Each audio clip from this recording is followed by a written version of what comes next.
Bam Nerf has a pilot hitting just under south of 200. So, interestingly, I don't understand. Can I beg for it? It's the only one I have, and I actually really wanted it for Greeble work on other stuff. I really wanted it as a potential integration fodder for something else. I'll be honest. So I can fix my no. I need a straight priming handle because the priming handle on this thing is like curved badly. I'm surprised it even works because it was curved pretty badly. You just want the AR, but I need the AR. I need it working. I need the whole thing working.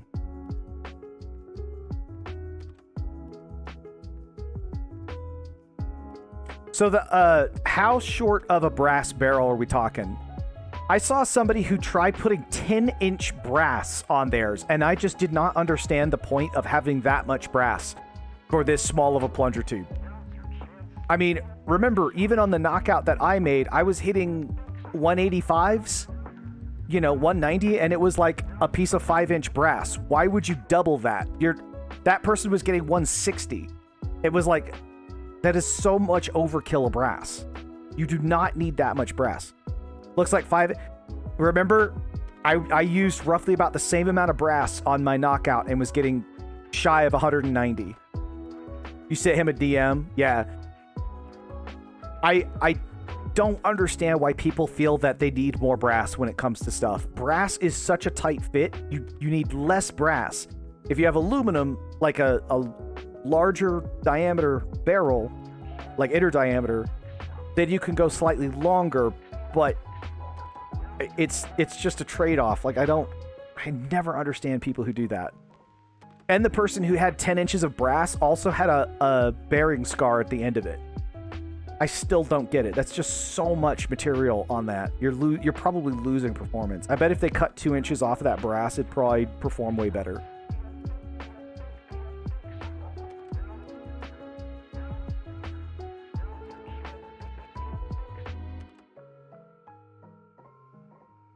It is pretty overrated. Like, in some cases, brass is good, but in a lot of times, I think people really throw way too much brass. Like, if you're going to use it sparingly. Use it where, like in my case, right? Like, I used it on the 3-shot AR as a sleeve just to extend the barrel length ever so slightly. And the only reason why is because I couldn't drill that out for, like, an aluminum barrel or a better barrel material. It was just the best option I had. Yeah.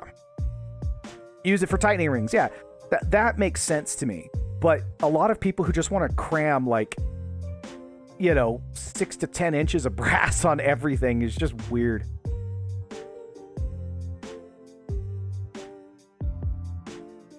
It's hitting like 160 on standard plunger tube. Which isn't bad, but that makes more sense. You're talking about 7 inches of brass on something like that. That's what I said, is the person who has 10 inches of brass on this thing, for starters, the plunger tube has the speed hole in it. If you're running a K25, try plugging up either that hole to see if the spring has the power to overcome it, so that way it's at faster, spring rate, or reduce the brass length, 2 inch, and I bet you the performance will probably go up.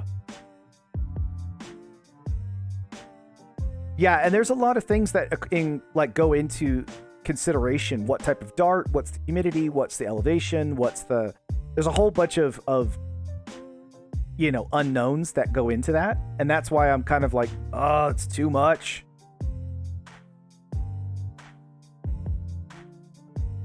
You'll get squibs on a hot... Yeah, which is true. Very, very true. So I got a little bit more time. And then this should be just about set.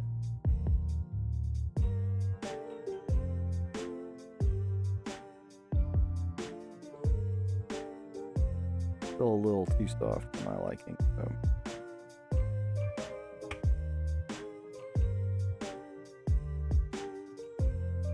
But yeah, I feel that brass is overrated for a lot of things as well. I think it's just that it was such an easy off-the-shelf thing that people found years ago, and people haven't haven't quite learned that there are some better options out there. The barrel on this, the stock barrel, you can shove aluminum in there all day. If you can get like 511, inner diameter, that thing's going to work beautifully on something like this, I think. It's one of those things where if you have a tight seal at the beginning, so that way the plunger can actually get to higher, like a better speed first, the aluminum will probably work even better. And that's why a lot of people learned how to, on brass, if you use a washer on it and you make the little rings, the like 2 or 3 rings to hold the dart before it actually gets into the barrel. Stuff like that actually makes a good difference as well. But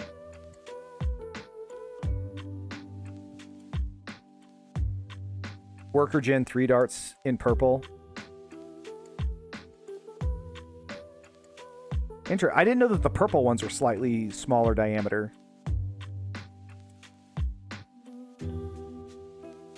All right, so we got a little bit more time. Like I said, when this is all cured up, I'm going to take the steel stick and we're going to use that instead.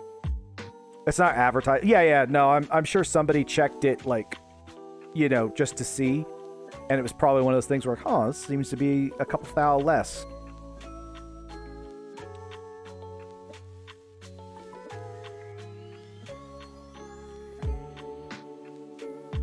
Yeah, there you go.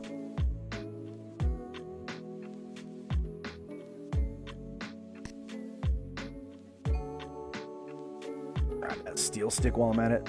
The dart fit is noticeably looser than the red Gen 3s.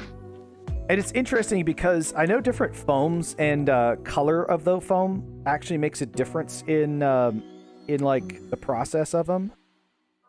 So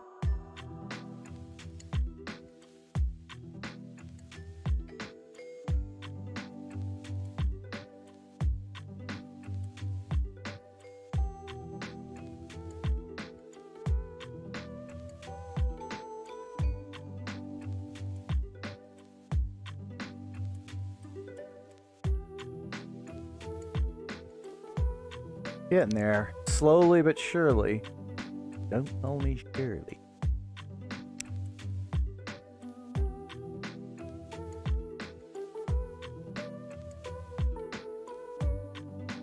I am actually really curious how this K25 Plus, this ridiculous amount of it, is going to perform. I have no clue. That's so much pre-compression on that. I like half waffles and flywheels. None of this worry. None of this touchy-feely, just performance. I found it interesting how in the Worker Phoenix, when I did the testing, I found that half dart workers actually performed slightly lower than the worker darts themselves. The worker darts actually had the best performance over half dart waffles, which was interesting. Jolt kids stupid. I think waffles are kind of a weird mixed bag to me. I think they're good as a full length.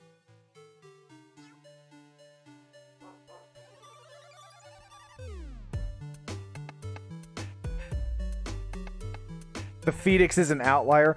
I mean, it was weird. I wasn't expecting it. I was expecting